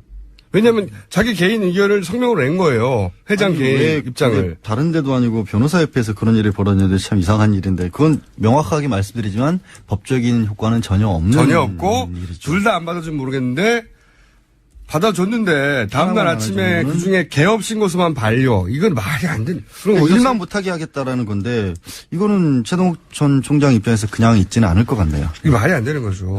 더더군다나 그게 하필이면 저희가 인터뷰한 직후에 나온다는 무슨 인터뷰를 했길래 이렇게까지. 인터뷰는 훌륭합니다. 자. 네. 나 화가 나가지고. 자세히 물어보면 물어볼수록. 공장장 때문에 그런 거예요? 그러면 결국 책임져야겠네. 오늘 뭡니까? 아이템이. 오늘 고영태 씨 녹취 파일 가지고 자꾸 말이 녹취 파일. 많아서. 네. 참, 그러고 보니까 고영태 씨 지난주에 제가 분명히 헌재 출석 안 한다 그랬는데 어둠의 정보에서 헌재 출석을 할 것이라고. 아니, 예. 전날까지만 해도 한다고. 전날까지만 해도 내기하지 않았나요, 우리? 내기까지는 안 했어요. 내기 안 다행히. 했어요? 예. 다행이네. 큰일 날 뻔했는데. 한 1,500 걸었어야 되는데. 지금 전날까지만 사실 한다고 그랬어요. 전날. 근데 이제 그 법원 갔다 와서 네. 그쪽에서 받는 공격들이 있었습니까? 그렇죠. 그게 이제 보도되고 나서 가족들이 말렸다고 하더라고요. 마지막에. 그건 뉴스에 나온 얘기인데. 그렇게도 들었고, 실제로. 뉴스에 뭐가 있는 게 아니라. 알겠습니다. 아이, 정말. 그때 돈을 안 걸었기 다행이지. 지금 사실은 이제 고영태 녹취 파일이라고 많이 얘기 나오는데 예. 원래 이제 고영태 씨가 녹음을 한 건 아니고 그렇죠. 상대방이 한 거죠. 김수현 씨라는 사람이 예. 블루케이 대표로 있으면서 예. 자동으로 녹음이 되는 어플리케이션을 설치를 해놨던 거기 거예요. 뭐 짜장면 배달하는 것도 있고, 그러니까요. 영어 강의하는 것도 있고, 뭐 대부분 다른 내용이래요. 그러니까 2250개 가량은 말씀하신 것처럼 완전히 사적인 내용인 거고 네. 검찰이 의미 있다고 본 건 29개 정도거든요. 근데 이게 정말 웃긴 게, 박근혜 대통령 측에서는 그 2,500개를 다 들어보자는 거 아닙니까? 짜장면 얘기도 듣고, 헌재에서 언제 다 들어요? 저는 표현이 참 창조적인 게 공개검증이라는 표현을 쓰셨어요. 아니 법정에서 공의를 그냥 검증을 하면 어차피 헌재의 절차는 인터넷으로 중계가 되고 있고 공개가 되는 거잖아요. 그걸 왜 공개검증이라는 표현까지 써가면서 꼭 다 같이 들어보지 않으면 안 될 것처럼 했는데 거기 얘기한 것처럼 짜장면 뭐 몇 그릇 주세요 이런 걸 왜 듣고 있어야 되는 거예요? 그러니까 저기 헌재 재판관하고 방청객하고 언론인들 다 모여가지고 생중계로 짜장면 주세요 이러고 듣고 집에 있어요. 엄마한테 안부 전하는 것도 그렇게 많이 들어있다는데 효자였는지 모르겠는데. 영어 강의하는 것도 들었었어요. 하여튼 근데 이게 그러면 이게 녹취 파일이 얼마나 큰 영향력을 가질 것이냐라고 생각을 해보면 아까 고영태 씨 얘기를 왜 꺼냈냐면 헌재가 증인으로 출석 안 했으니까 증인 채택 철회해버렸습니다. 예. 그 얘기는 고영태 씨 얘기 안 들어봐도 된다는 거예요. 탄핵 심판은. 네. 별 의미 없다는 게 이미 헌법재판소에서 입장을 여러 차례 나와버린 밝혔거든요. 거예요. 예. 그리고 형사재판 나왔던 부분들은 이제 검찰에서 얘기한 거는 그대로 진술로 증거로 못 쓰더라도 형사재판에서 증언한 거 있잖아요. 본인 지금 나서 증언했죠. 네, 그거는 문서송부 촉탁이라는 거 있어서 네. 그때 증언한 거를 기록한 거를 법원에 보내달라고 하면 그걸 그냥 고스란히 쓸 수가 있고 독일한 법적 효과죠. 네. 예. 그거에 대해서는 탄핵심판 대리인단 측에서도 뭐라고 말을 못하는 게 뭐 어차피 변호사들이 그쪽에서 밤대신 분도 다 했기 때문에 네. 어차피 내용은 다 나온 거거든요. 네. 녹취 파일이라고 해서 새로운 게 나올 게 일단은 없어요. 첫 번째는. 네. 두 번째는 내용이 이제 언론에 많이 공개가 됐지만 이제 대리인단에서 문제 삼고 있는 게 그거잖아요. 이거 재단을 뻥 터지면 네. 최순실 씨나 아니면 현재 사무총장 날려버리고 그럼 우리가 할 수 있는 거 아니냐. 할 수 있는 거 아니냐 이런 얘기를 했다라는 네. 거예요. 그러면 저는 그 얘기를 듣고 나서 그러면 뻥 터지기 전엔 최순실 거였다는 얘기네. 그 얘기예요. 다 나온 게. 이게 어떻게 더 유리하냐고. 그 얘기예요. 저도 정말 이해가 안 가요. 예. 거기 나오면 다 나오잖아요. 최순실 씨라는 사람이 얼마나 대단한 사람이라는지를 그 사람들끼리 계속 얘기를 하잖아요. 그러니까요. 그 위에 아무도 없어. 예, 뭐. 우리 회장님 아니면 아무것도 못해. 네. 새벽까지 연설문 고쳐가지고 보내줘야 겨우 대통령은 회장님 없으면 아무것도 못해. 옷도 못 갈아입어. 네. 이런 얘기까지 나오고 있는데 그걸 다 들어서 어쩌겠다는 건지 잘 시간을 이해가 안 지연하겠다는 가는데. 거죠. 근데 시간을 지연하는 것도 있고요. 실제로 저도 이제 소송을 해보면 정말 암담한 소송이 있거든요. 뭐 하나 이만하는 거 하나도 찾아낼 게 없을 때. 네. 그때 뭐 하나 정말 지푸라기라도 잡으면 꽂혀요, 사람이. 그래서 거기 매달릴 수밖에 없어요. 그러니까 어떻게든 거기서 반전의 기회를 만들고 싶어 하는 것 같은데 별로 안 통할 것 같고. 이게 뻥 터지면 우리가 다 먹을 수 있잖아. 이런 얘기를 농담으로 했던 진담으로 했던 상관없이 아니 거기 실무자들이 위에 있는 사람 날아가면 야 우리가 대장하는 거 아니야? 이런 말 할 수 있어요. 그게 나쁜 의도든 좋은 의도든 무슨 의도든 간에. 근데 이 재판에서 중요한 건 그게 아니고 이 사람이 그런 마음을 먹었냐가 아니라 뻥 터지기 전에는 그러면 최순실 거였다는 얘기가 그 안에도 나오잖아요. 그러니까 그 얘기를 다 최순실 씨를 어떻게든 동원해가지고 고영태 씨한테 형이라고 부르면서 최순실 씨 회장님 또 어떻게든 바람을 넣어서 이 사업이 좀 하게 해달라. 그럼 최순실 씨가 결국에는 다 힘을 썼다라는 얘기가 거기서 나오고 일관되게 있고. 나오는 거죠. 그리고 이제 이게 농담이냐 진담이냐는 얘기를 했을 때 고영태 씨도 그랬잖아요. 본인이 언론 인터뷰를 통해서 내가 의인도 아니지만 쓰레기도 아니다. 네. 그리고 분명히 부정한 이익을 찾으려 했었다. 그건 맞잖아요. 인정해야 네. 되잖아. 약간의 공범으로서의 노릇을 했으니까 내부 고발도 할 수 있는 거지. 그럼 아무것도 모르는 사람이 선량한 사람이 어떻게 정보를 알겠어요. 그걸 이제 흐트론을 잡는 건데 제가 참 어제였나요? 김진태 의원이 기자회견 해가지고 7가지 혐의를 들어가면서 구속 수사를 해야 한다라고 주장을 했지 않습니까? 네. 그 얘기를 들으면서 참 답답했던 게 이분이 부장검사에서 지청장까지 하신 분이지 않습니까? 검사로서. 네. 공안검사로 빛나는 경력을 그리고 쌓으신 분이죠. 법제사법위원회 간사를 맡고 있습니다. 대한민국의 법을 주무르는 분이에요. 네. 근데 왜 법을 이렇게 왜곡을 시키는지 모르겠다. 정말 답답하다. 그분의 세계는 그분의 눈으로 보면 지금 이 헌재 그러니까 소위 맞불 집회. 저는 태극기 집회라고 부르는 자체도 마음에 안 들어요. 반대 집회라고 하죠. 그냥 네. 반대 집회. 반대 집회, 맞불 집회. 이 집회 주요 주장이 이거잖아요. 이 탄핵 심판 자체가 국가 전복 기도라는 거 아닙니까? 내란이라는 거죠. 내란이고 국가 전복 기도고 이것은 공산화를 위한 거라잖아요. 공장장은 내란 선동을 하고 있고. 그러니까 국민 80%가 지금 공산당이 된 거예요. 다 속았다는 거잖아요. 공산당이. 일부 언론하고 검찰이 짜고. 근데 그 연장선상에 계신 아니, 근데 최전선에 김진태 의원이 있으니까 정치적인 어떤 소신은 좋다 이거예요. 그럴 수 있다. 거기까지 받아들일게요. 근데 왜 법조인으로서는 이건 안 되는 얘기냐면 농담이든 진담이든 이런 얘기를 했다라는 것, 빵 터지면 우리가 차지하자. 이거는 일종의 자기네들끼리 작당했다, 모의했다 이런 거지 그렇죠. 않습니까? 근데 이런 모의와 관련돼서 법조계에서 이제 가장 먼저 정말 신입생 때 배우는 게 한탕하자 사건이라는 사건이 있어요. 한탕하자 사건. 뭐냐면 군인들끼리 저녁 앞두고 네. 야 우리 전역하고 할 일도 없는데 무기 탈취해가지고 네. 나가서 하이나 산탕하자. 산탕하자. 자기들끼리 모의를 한 거예요. 모의. 그게 군 검찰에 발각이 된 거예요. 오케이. 사전에. 예. 예. 무죄 받았어요. 왜? 모의만 갖고는 강도 네. 같은 거 이런 거 하기에는 너무 구체적인 계획이 하나도 없었다. 그렇지. 그러니까 강도는 사실 이런 얘기는 우린 자주 하거든요.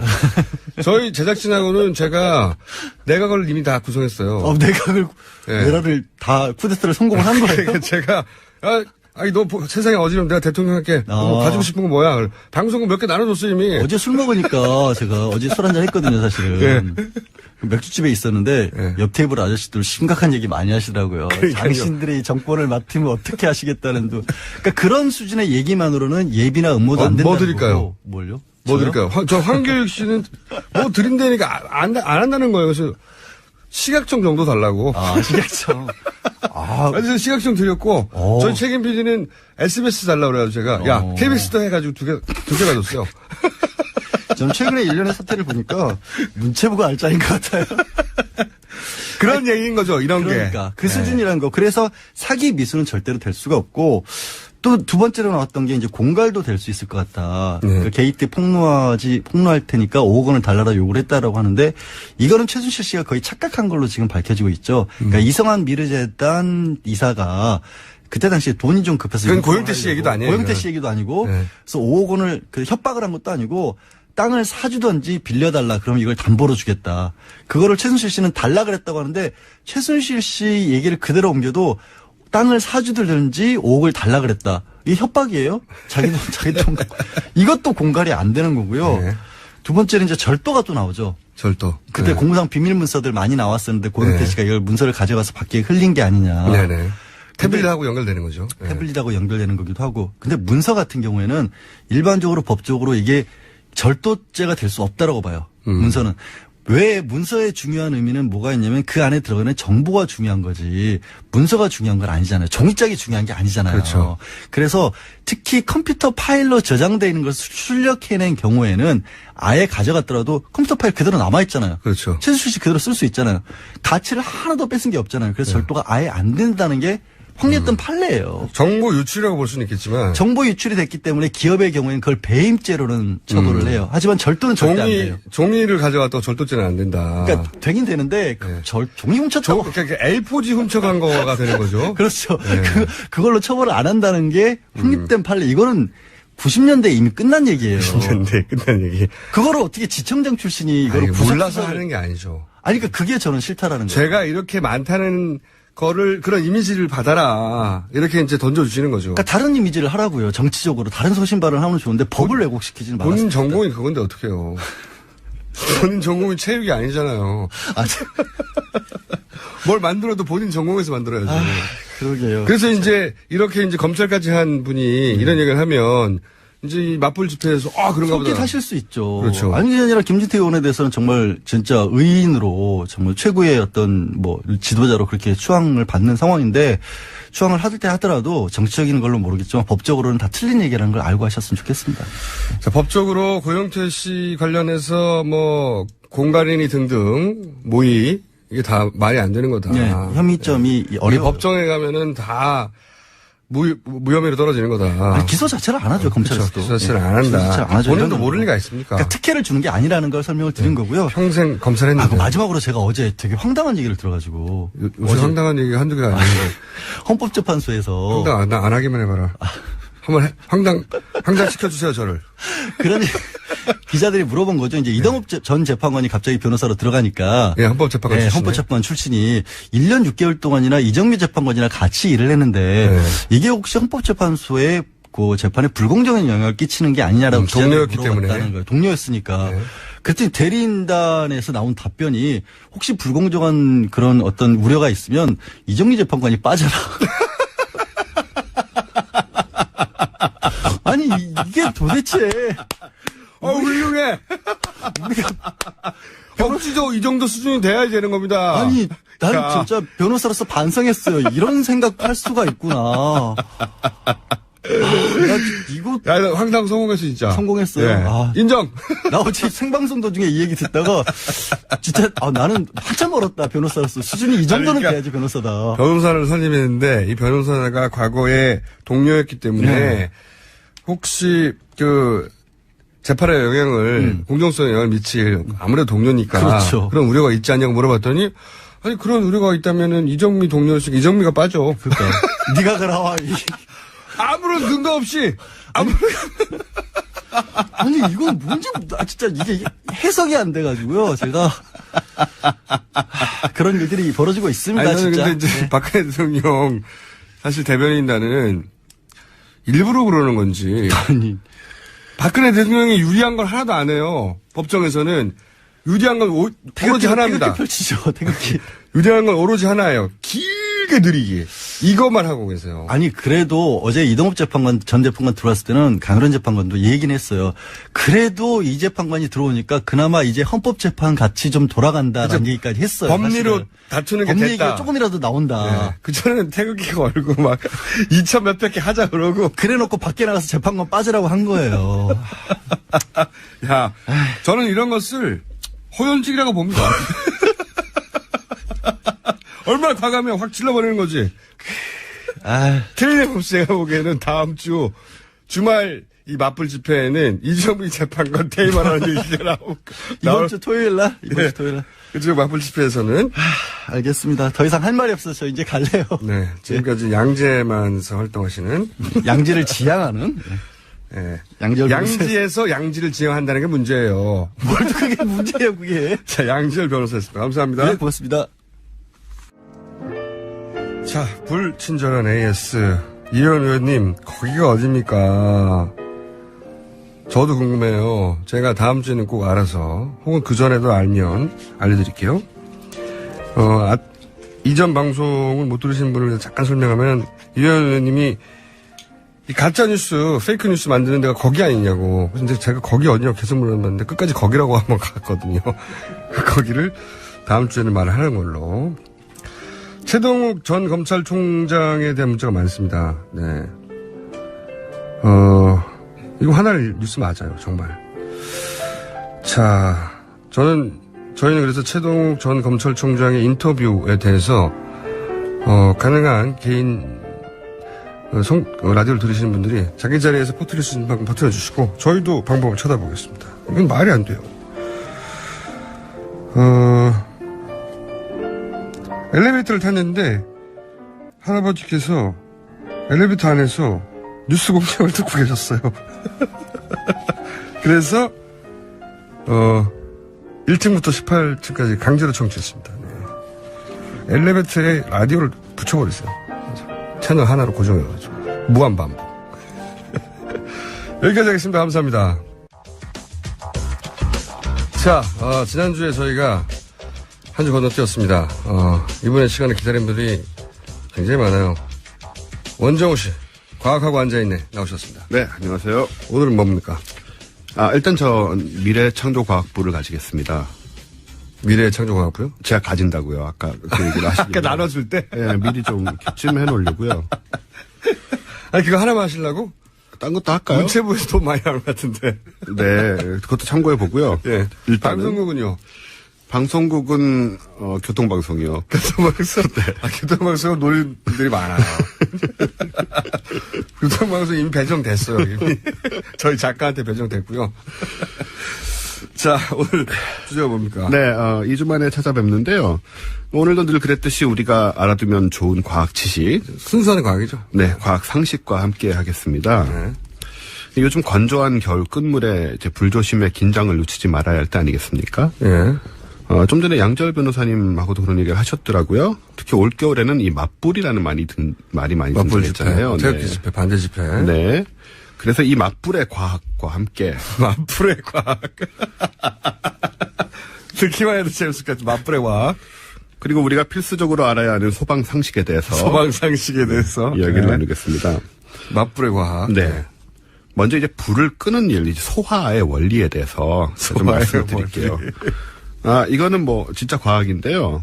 소화에 크게 세 가지 방법이 있습니다. 네. 첫째는 냉각 소화라고 하는데 이거는 타고 있는 물질을 발화점 이하로 온도를 낮추는 거예요. 물 뿌리는 것 같은 거. 그렇죠. 네. 네. 물 뿌리는 게 바로 대표적인 냉각 소화인데 왜 큰 불이 났을 때 소방호스로 물을 엄청 뿌려도 불이 잘 안 꺼지지 않습니까? 네. 그때는 물의 양이 발화 지역 전체 온도를 낮추는데 부족하기 때문에 그렇겠죠. 온도가 안 내려가기 때문에 불이 쉽게 안 꺼지는 거고요. 두 번째는 질식 소화입니다. 아, 이 거품 같은 거 뿌려주는 거? 네, 산소 유입을 막아주는 건데 소화기 원리가 되게 이런 거죠. 그러니까 거품이나 이산화탄소 같은 것을 쏴서 네. 불이 붙은 것을 덮어서 그렇죠. 산소가 차단되게 하는 거죠. 왜 잿더리 뚜껑 덮으면 담뱃불 꺼지는 게 바로 이 원리인데. 그것까지는 이해가고요. 네. 지난번에 저 촛불 집회, 촛불 끄는 법 말씀드릴 때 제가 한국물리학회 자문을 받아서 광화문 광장 전체를 이불로 덮어야 된다고 말씀드렸잖아요. 네. 이게 바로 전형적인 질식소화법입니다. 근데 사람이 질식할 위험도 있다는 점에서 상황에 따라 유의해야 하는 것도 짚어봤었고요. 세 번째는 뭡니까? 세 번째가 바로 오늘의 주제, 제거 소화입니다. 제거 소화. 이거 처음 들어보셨을 거예요, 아마. 이게 기본적으로 실제 있는 소화법인 거죠, 제거 소화. 네, 그럼요. 이 세 가지가 이제 대표적인 소화법인데. 이런 거 아니에요? 불나면 미리 불에 탈 부분들을 다 태워 없애버려가지고 불이 그렇습니다. 번지기를 차단하는 산불 났을 때 이렇게 네, 하는데. 네. 한마디로 탈 물질을 미리 제거해버리는 건데요. 네. 이게 어려운 개념 같지만 지난번 또 촛불 얘기할 때 왜 바람으로 끄는 이야기 드릴 때 바람을 불어서 심지를 타고 올라온 파라핀을 날려버린다고 얘기를 드렸을 거예요. 이게 이제 타는 물질 제거한 경우입니다. 그래서 바람 불어서 촛불 끄는 것도 제거 소화가 되는 거고요. 맞불이 바로 이 방식입니다. 그렇죠. 지금 네. 그 국민들이 촛불 집회를 하는데 네. 그 촛불 집회에 대해서 맞불을 놔서 그렇죠. 촛불 집회를 제압하겠다 이런 그런 거죠. 생각이죠. 네. 불이 진행하는 방향 쪽에 먼저 불을 놓고 탈 것을 태워버리면 모든 불이 탈 게 없어서 꺼져버리게 되는 그게 건데요. 이제 제거 소화다. 네네. 맞불 집회는 이 소화의 관점에서는 제거 소화에 해당합니다. 일종의 분류적으로. 예.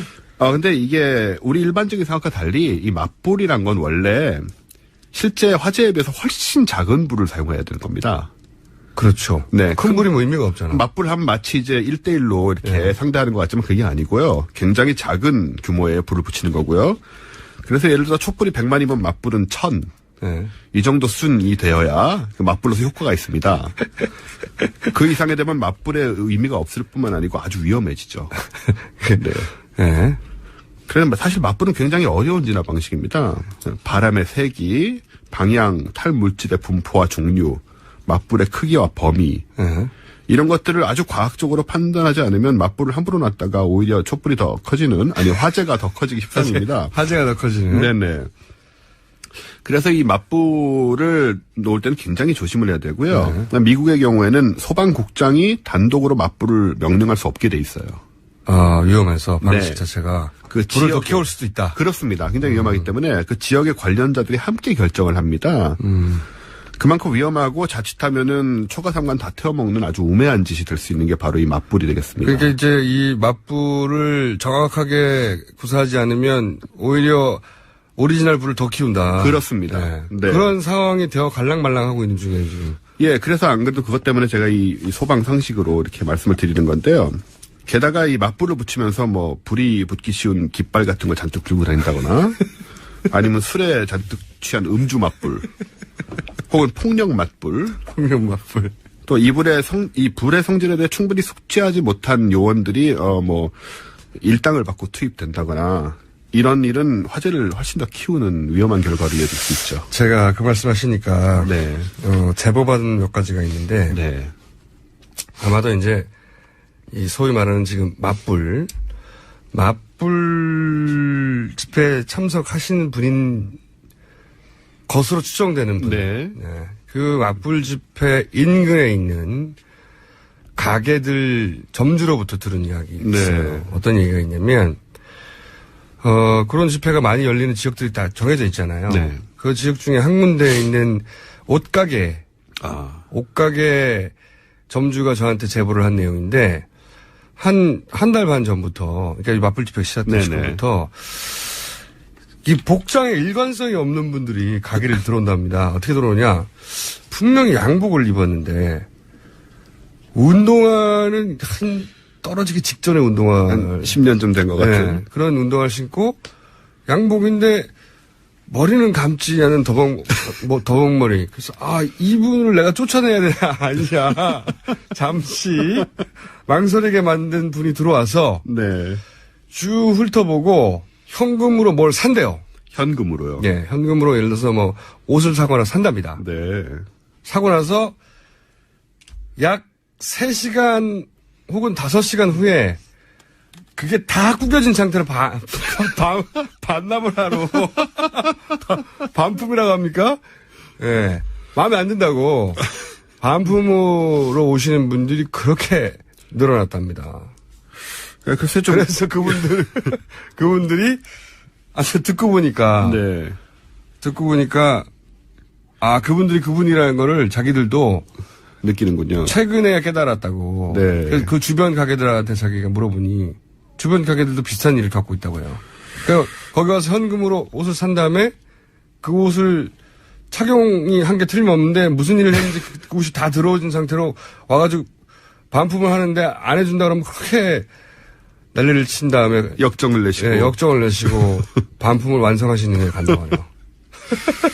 그런 분들이 바로 제가 우려했던 그 불의 성질에 대해 충분히 숙지하지 못한 초심 요원들? 네, 이런 분들이 아닌가 이렇게 의심해봄직하죠. 제거 소화를 하려다가 발화를 하게 된다. 네. 뭐 그런 이야기네요. 게다가 이런 분들이 이제 의식이 부족하기 때문에 쓰레기를 아무데나 버리고 이러다 보면 그런 지역에서 또 불이 일어날 수 있는 가능성이 크기 때문에 굉장히 조심해야 되는 것입니다. 이 방송을 혹시 들으신 그 기자분들이 있으면 그 집회가 집중적으로 열리는 곳 주변에 옷가게나 이런 데 한번 집중 취재해 보세요. 거기 들어가가지고 옷을 입고 분명히 서너 시간 후에 바로 반납하는 분들이 최근 주말에 급증했다고. 그래서 장사가 안 돼가지고 요즘. 예. 그 촛불 집회 쪽 분들은 장사가 잘 돼서 굉장히 환호하셨잖아요. 예. 근데 맞불 집회 열리는 인근에 특정 연령대 분들이 집중적으로 와가지고 옷 사입고 그 옷을 반품한답니다. 서너 시간 후에. 꼭 현금으로 낸대요. 네. 예. 그 뭐 현금으로 내신 데는 이유가 있겠죠. 옷을 거기서 그분의 이제 정리에 따르면 이유는 알 수 없으나 깨끗한 옷을 사입고 갔다가 돌아와서 옷을 반품한다는 거죠. 꼭 현금으로 낸대요. 카드를 안 내고. 네, 이런 분들 조심해야 됩니다. 신발이 특징은 신발이 더럽답니다. 매우. 네. 예, 소방상식으로 다시 넘어가세요. 그래서 이제 이런 맞불질, 잘못된 맞불질 잘못하면은 이제 그 홀라당 다 태워먹는 그런 사태가 벌어지고 있기 때문에 이런 대형 화재로 연결되지 않도록 우리가 이 건조한 겨울철에 주의를 해야 되고요. 또 얼마 전에 보니까 모 보수 정당이 이름을 바꾸면서 상징을 횃불로 정했더라고요. 맞아요. 네. 이런 횃불질이야말로 더더욱이나 그 나라를 홀라당 태워먹을 수 있는 굉장히 위험한 저 인상이었습니다. 네, 여러 가지 인상이 있어요. 의미로 횃불을 했다는 게. 그렇죠. 북한 주체탑? 듣고 보니 그러네요. 비슷해요. 예, 되게 비슷해요. 그 레닌 횃불하고도 비슷하고 해서 이 정당이 우리 자유민주주의 사회에서 어떤 잘못된 이념을 지향하고 있는 것은 아닌지 그런 의심도 좀 들었고요. 상징물만으로 그렇게 생각하면 안 되죠. 네. 제가 좀 오해를 한 것 같군요. 자, 그럼 마지막으로 겨울철 불조심에 관해서 네. 간략하게 정리해 주십시오. 정리하자면 맞불은 웬만하면 써서는 안 된다. 네. 그리고 붙여도 아주 작게 조심스럽게 붙여야 우리가 큰 재앙을 예방할 수 있다. 큰 불로 번지는 것을 막을 수 있다는 거죠. 그렇습니다. 네. 근데 저도 어릴 때 촌에서 네. 산불이 나서 그 산불을 동네 사람들과 함께 끌어간 적이 있어요. 촌에 사셨어요? 초등학교 때까지는 촌이라고 할 수 있죠. 네. 촌에 살았는데 그 산불이 내가 직접 겪어봐서 갑자기 생각나서 말하는 건데 불이라는 게 굉장히 무섭습니다. 네. 분명히 눈앞에서 이렇게 물을 뿌려서 지나갈 수 있을 것 같은데 살짝 바람이 불면 마른 나무와 함께 사람 키 몇 배로 확 올라가요. 순간적으로. 그리고 이제 소위 말하는 이 맞불, 그 띠를 만들어가지고 그렇죠. 그 주변에 이제 태워서 안 내려오게 하는 거는 일반인들이 못 해요. 네. 사람 돈 주고 사야 돼요. 네. 그러니까요. 근데 이분들 지금 돈 주고 사시는 분들 설마요. 그런 일은 없고요. 네. 그분들이 가지고 있는 특징 중에 하나가 집회 직전에 새 옷을 입고 싶어 하신다는 건 있는 것 같아요. 제가 보니까. 집회를 좀 한다고 옷이 그렇게 구겨지나요? 그리고 이해가 안 되는. 저도 그건 이유는 모르겠는데, 그건 이제 정주가 저한테 제보했던 건에, 네. 보면은 옷은 뭘 했는지 옷이 이렇게 들어오셔서, 꾸깃꾸깃해진 다음에 그걸 반품하면 어떻게 받으란 말이냐. 재미있는 사회현상인데 어쨌든 간에 불조심해야겠습니다. 알겠습니다. 네. 지금까지 원정우 씨였습니다. 감사합니다. 저도 오늘은 여기까지 하겠습니다. 내일 다시 뵙겠습니다. 김어준이었습니다. 안녕.